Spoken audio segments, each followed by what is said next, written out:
प्रिय विद्यार्थियों, सुप्रभात। आज का हमारा विषय है कांग्रेस का गठन। कांग्रेस की स्थापना 28 दिसंबर 1885 को बम्बई में लॉर्ड डफरिन के समय में एक ब्रिटिश आईसीएस अधिकारी A.O. ह्यूम के द्वारा की गई। कांग्रेस की स्थापना 1860-70 के दशक से पनपती हुई राजनीतिक चेतना की पराकाष्ठा थी।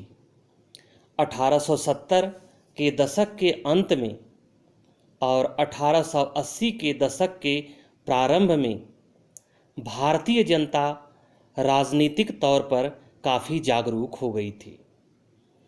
भारतीय राजनीतिक और राजनीति में सक्रिय बुद्धिजीवी वर्ग संकीर्ण हितों के लिए आवाज़ उठाने के बजाय राष्ट्रीय हितों के लिए राष्ट्रीय स्तर पर संघर्ष करने को छटपटाने लगे।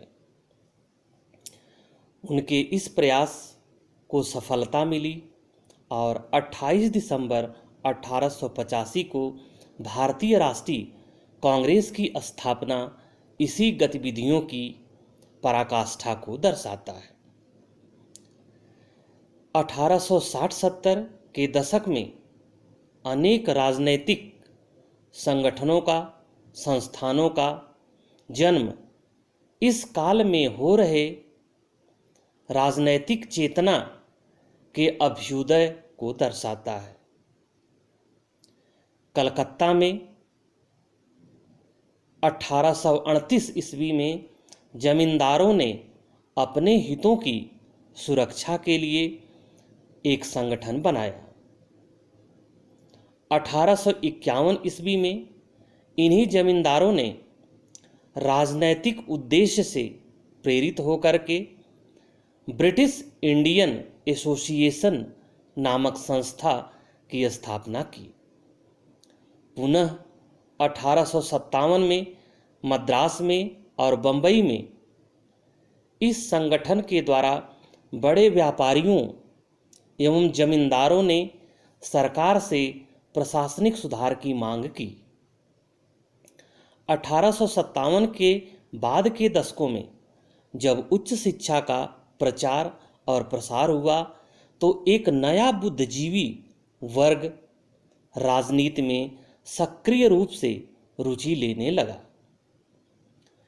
इन्होंने नए नए संगठन बनाना प्रारंभ कर दिए, क्योंकि उन्हें लगा कि पुराने संगठन दकियानूसी हो गए हैं, उनका कोई विशेष जनाधार नहीं है, न उनके पास कोई ऐसा कार्यक्रम है, न नीतियां हैं।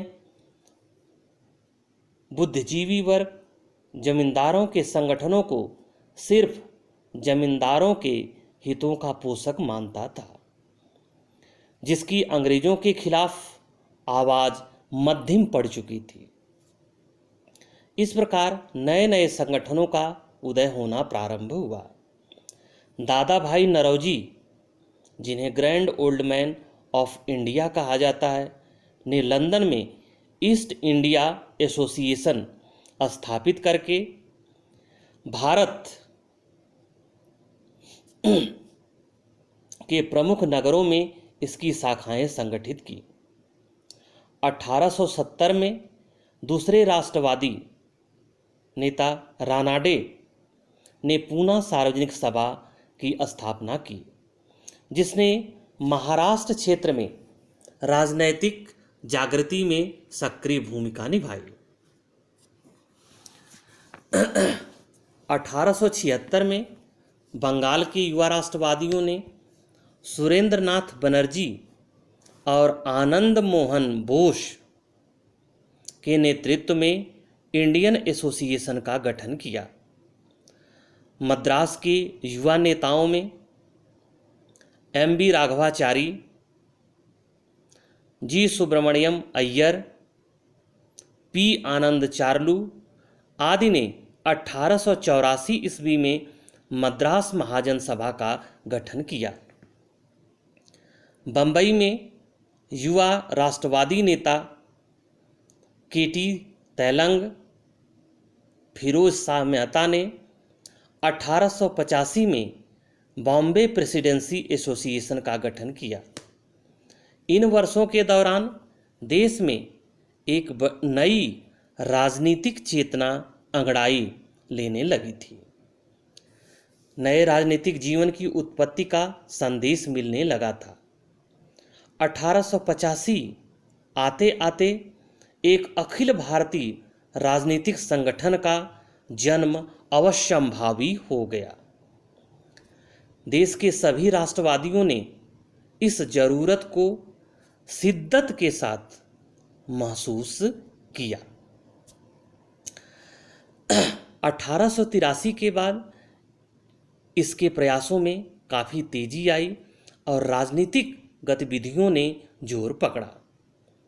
इन गतिविधियों को तेज करने में विभिन्न पत्र और पत्रिकाओं की भी अत्यंत महत्वपूर्ण भूमिका रही, जिसमें कलकत्ता से प्रकाशित होने वाला इंडियन मिरर प्रमुख रहा। दिसंबर 1883 में इंडियन एसोसिएशन ने अखिल भारतीय राष्ट्रीय सम्मेलन का आयोजन किया तथा दिसंबर 1885 में दूसरा सम्मेलन करने की घोषणा की। पूर्णतः सफल न रहने पर भी 1883 के सम्मेलन का अपना महत्व था।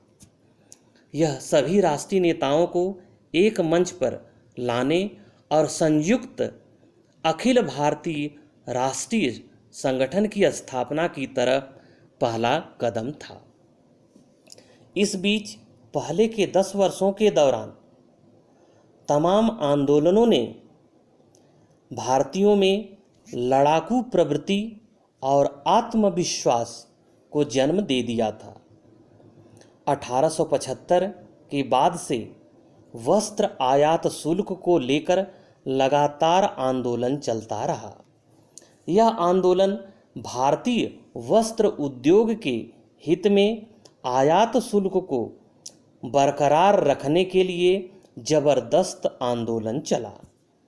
इसी प्रकार 1878 में वर्नाक्यूलर प्रेस एक्ट, जिसे गैंगिंग एक्ट या मुंह बंद करने वाला एक्ट के नाम से जाना जाता है, के खिलाफ प्रेस आंदोलन चला। 1878 में ही आर्म्स एक्ट पास किया गया, जिसके अनुसार कोई भी भारतीय हथियार अपने पास नहीं रख सकता। इसके विरुद्ध भी आंदोलन चला। सन 1881-82 में बागान मजदूर और स्वदेशी आवर्जन अधिनियम के खिलाफ आंदोलन चला, जिसने बागान मजदूरों को एक तरह से दास बना दिया था। 1883 में इल्बर्ट बिल विधेयक के समर्थन में आंदोलन चला। इल्बर्ट बिल के अनुसार यह था कि भारतीय भी अंग्रेजों का मुकदमा सुन सकते थे, लेकिन यूरोपीय नागरिकों ने इस विधेयक को पारित नहीं होने दिया। लेकिन इससे भारतीयों ने एक राजनीतिक सबक जरूर सीखा। भारतीयों की पराजय का कारण था कि उनका कोई देशव्यापी संगठन नहीं था, जबकि यूरोपीय नागरिकों का विरोध संगठित था। यानी एक अब संगठन की आवश्यकता महसूस हुई। भारत और ब्रिटेन में एक साथ राजनैतिक आंदोलन चलाने के लिए जुलाई 1883 में देशव्यापी स्तर पर धन इकट्ठा करने का काम शुरू हुआ। 1885 में भारतीयों ने स्वैच्छिक संगठनों में भागीदारी के लिए आंदोलन छेड़ा और उसके बाद अंग्रेज मतदाताओं से अपील की कि वे उसी उम्मीदवार को वोट दें जो भारतीय हितों का रक्षक हो। कई भारतीय नेताओं को ब्रिटेन भेजा गया, जहां उन्होंने सार्वजनिक सभाओं में भाषण दिया।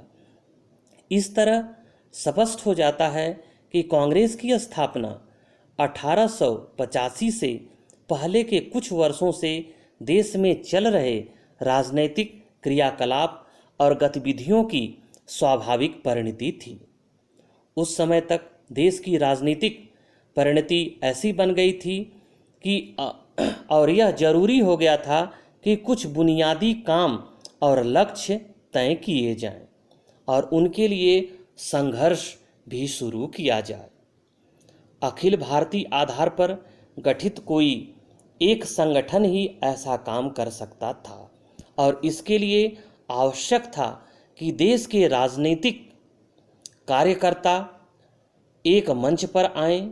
ये सभी लक्ष्य एक दूसरे से जुड़े थे और एक दूसरे पर आधारित थे और उन्हें तभी हासिल किया जा सकता था जब राष्ट्रीय स्तर पर कोई कोशिश प्रारंभ की जाए।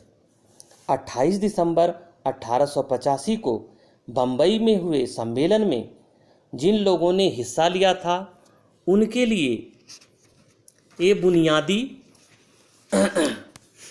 बुनियादी लक्ष्य ही सबसे ज़्यादा महत्वपूर्ण था और वे यह आशा लेकर ही वहाँ गए थे कि इन लक्ष्यों को हासिल करने की प्रक्रिया की शुरुआत बंबई से ही हो सकती है।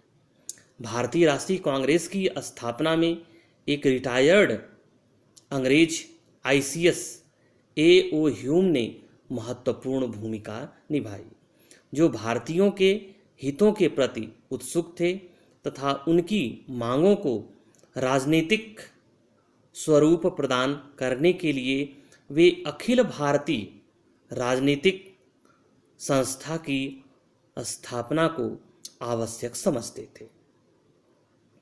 अब प्रश्न उठता है कि कांग्रेस की स्थापना के संदर्भ में ए.ओ. ह्यूम की क्या भूमिका रही। तो कांग्रेस की स्थापना में ए.ओ. ह्यूम की अर्थात एलन ऑक्टेवियन ह्यूम की अत्यंत महत्वपूर्ण भूमिका रही।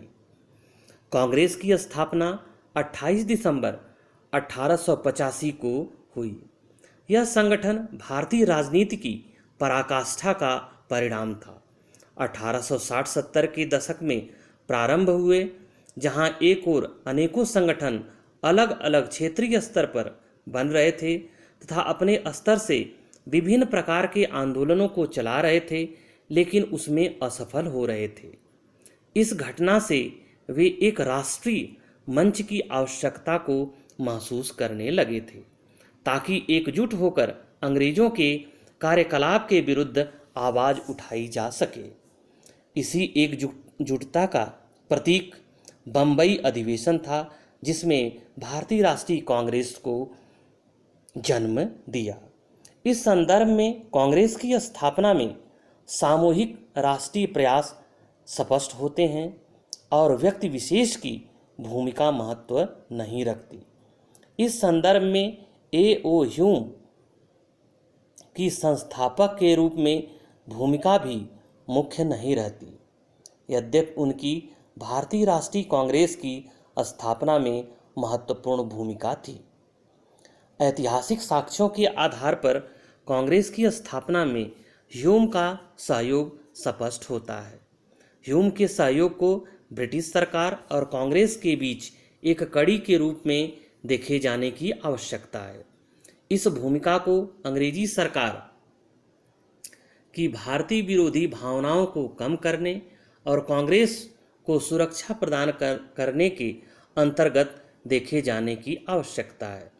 कांग्रेस की स्थापना में सहायक प्रमुख नेताओं दादा भाई नौरोजी, रानाडे, फिरोज शाह मेहता, जी सुब्रमण्यम अय्यर एवं सुरेंद्र नाथ बनर्जी ने भी ह्यूम से सहयोग लेना इसलिए आवश्यक समझा कि वे बिल्कुल शुरू में ही सरकार से दुश्मनी नहीं मोल लेना चाहते थे। उनका सोचना था कि अगर कांग्रेस जैसे सरकार विरोधी संगठन का मुख्य संगठनकर्ता ऐसा आदमी हो जो अवकाश प्राप्त ब्रिटिश अधिकारी हो, तो इस संगठन के प्रति सरकार को शक शुबहा कम होगा और इस कारण कांग्रेस पर सरकारी हमले की गुंजाइश कम होगी। ह्यूम को कांग्रेस से जोड़ने का आधार ह्यूम के प्रगतिशील दृष्टिकोण और भारतीयों के विकास में उनकी आस्था थी। ह्यूम ने पीपुल्स फ्रंट नामक पत्रिका के प्रकाशन में भारतीय सामाजिक, आर्थिक तथा राजनीतिक समस्याओं पर लेख प्रकाशित किया। ह्यूम ने कलकत्ता विश्वविद्यालय के स्नातकों को पत्र लिखकर उन्हें देश के विकास के लिए कार्य करने को प्रेरित किया। ह्यूम ने भारतीयों के लिए राजनीतिक संगठनों की स्थापना में रुचि दिखलाई तथा कई नामों का सुझाव दिया, जैसे हमारी पार्टी, अंतरंग मंडल, इंडियन नेशनल यूनियन आदि। Thank you.